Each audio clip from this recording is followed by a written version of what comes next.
ओम साई राम। मैं प्रिया शर्मा मोहाली से आज आपके साथ अपना एक एक्सपीरियंस शेयर करने जा रही हूँ।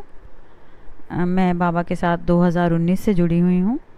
तब से अब तक बाबा ने बहुत सारे एक्सपीरियंसेस दिए हैं, लेकिन अभी जो रीसेंट एक्सपीरियंस मेरे साथ हुआ वो मैं आपके साथ शेयर करूँगी। बाबा ने आज तक अपना हमारे साथ पल पल होने का एहसास हमें दिलाया है। तो इस बार जो एक्सपीरियंस मेरे साथ हुआ वो मैं आपको बता रही हूँ। मेरी बेटी को कई दिन से सपना आ रहा था जिसमें उसको बाबा नज़र आते थे और बाबा दोनों हाथ ऊपर उठाकर उसको आशीर्वाद देते थे। तो इस संडे को उसका एग्ज़ाम था। 2 एग्ज़ाम थे मेरी बेटी के, एक सुबह 9:30 से 11:30 तक और एक 2:30 बजे से 4:30 बजे तक। और जिसके लिए मैंने मंजू दीदी के व्हाट्सएप ग्रुप पर सभी से ब्लेसिंग्स भी मांगी थी और सभी ने उसको ब्लेसिंग्स दी भी थी। तो मैंने अपनी बेटी को संडे को उदी देकर एग्ज़ाम देने के लिए भेज दिया उसके पापा के साथ। तो उसके पापा को बोला कि आप इसको छोड़कर वापस आ जाना, लेकिन वहाँ पहुंचकर उसके पापा का फ़ोन आया कि मैं इसको लंच ब्रेक होगी तो उसमें लंच करवा कर और शाम को फिर हम दोनों एक साथ ही वापस आएंगे घर पे। तो इस तरह वो एग्ज़ाम देने अंदर चली गई। मेरी बेटी ने बताया कि जैसे ही मम्मा मैं सीट पर जाकर बैठी, मेरे को इतनी ज़्यादा एंग्जाइटी हो गई कि मेरे को ऐसे लगने लगा कि मेरे को कुछ भी आता नहीं है और मेरे हाथ पैर बहुत ज़्यादा कांपने लग गए। तो साथ में ही मेरे दिमाग में एक थॉट आया कि मुझे सब ने बेस्ट ऑफ लक बोल दिया, लेकिन बाबा ने मुझे बेस्ट ऑफ लक नहीं बोला। आप देखिए कि बाबा हमारे दिमाग में आने वाले विचारों को कैसे पढ़ लेते हैं।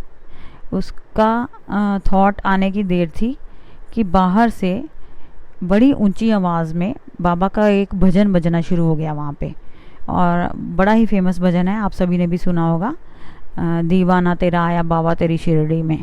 और आवाज़ बहुत ऊंची थी और 5 मिनट तक लगातार भजन बजता रहा। इतनी ऊंची आवाज़ थी कि उनके टीचर्स को बाहर जाकर कहना पड़ा कि जहाँ पे भी ये भजन बज रहा है उसको बंद करवाइए, क्योंकि एग्ज़ाम चल रहा है और बच्चे डिस्टर्ब हो रहे हैं।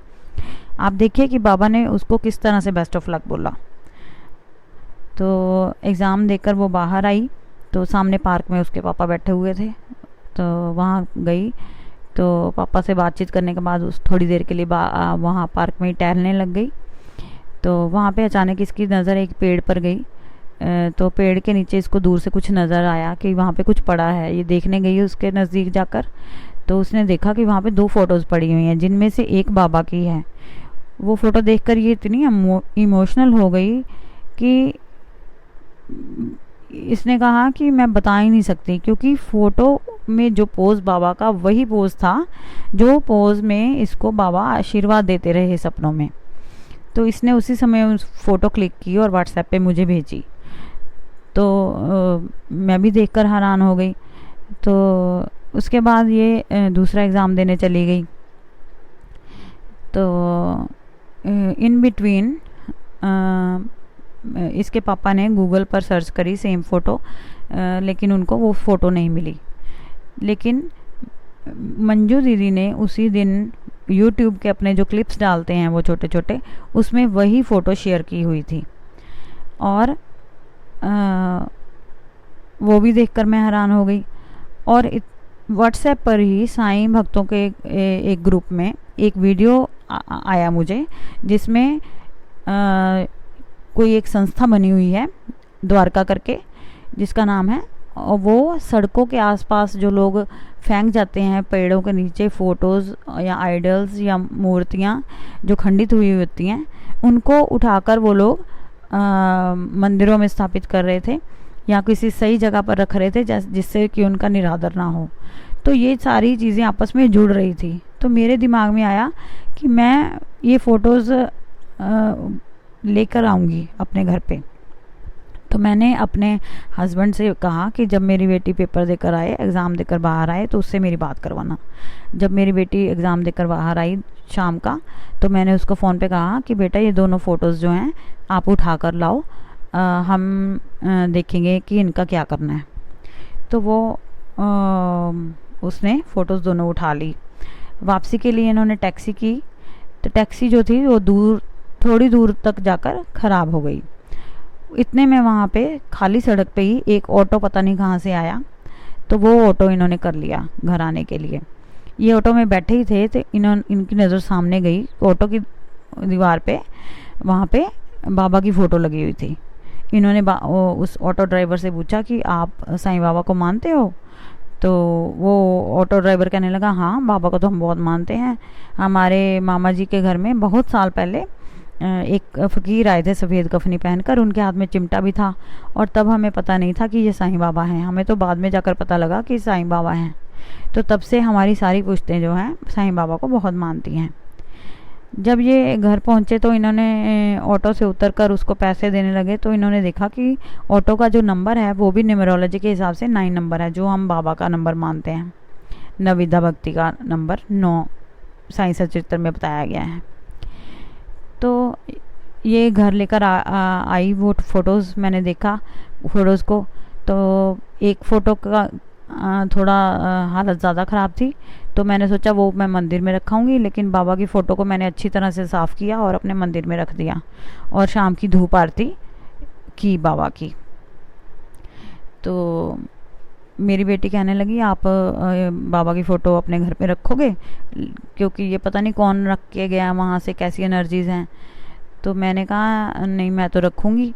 तो कई बार जब मैं और मेरी बेटी किसी दुविधा में पड़ जाते हैं ना, तो हम पर्ची डाल लेते हैं यस नो की। वो भी साईं सचित्र में बताया गया है कि कैसे शामा डालते थे पर्ची। तो उसमें भी यस आया बाबा का जवाब। तो मैंने कहा हाँ, बाबा ने भी कह दिया कि यहीं रहना है मुझे, मंदिर में ही। तो मैंने वो फ़ोटो अपने घर पर ही रख ली। तो आप देखो कि कैसे बाबा ने पल पल मेरी बेटी को सुबह से शाम तक, घर पहुंचने तक अपने साथ होने का एहसास दिलाया। और साथ में ये भी सीख मिली कि हम जो आइडल्स होते हैं, जो मूर्तियाँ होती हैं, उनको कैसे सड़कों के किनारे छोड़ आते हैं या पेड़ों के नीचे रखाते हैं। तो ये बिल्कुल गलत बात है, क्योंकि जब हम उनको फ़ोटोज़ को या आइडल्स को घर पर लेके आते हैं, तब हमारे मन में क्या भाव होता है? हम क्या वही भाव हमारे मन में तब भी होता है जब उनको हम फेंक आते हैं कहीं पे? क्योंकि जहाँ बाबा की फ़ोटो उठाकर लाई, मेरी बेटी ने बताया कि वहाँ पे कूड़ा करकट भी पड़ा हुआ था, मास्क वहाँ पे पड़े हुए थे, यूज्ड मास्क जो कोविड के। तो मुझे बड़ा दुख हुआ था ये सुनकर कि लोग, इसका मतलब लोगों की फीलिंग्स ही नहीं जुड़ती हैं।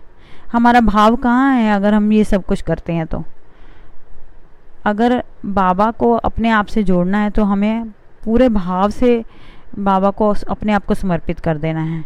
सुख है, दुख है, अच्छा है, बुरा है, सब बाबा पे छोड़ देना है। बाबा जो करेंगे सब सही करेंगे, सिर्फ श्रद्धा और सबूरी रखनी है और बाबा पर विश्वास रखना है कि बाबा जो करेंगे हमारे लिए वही अच्छा होगा।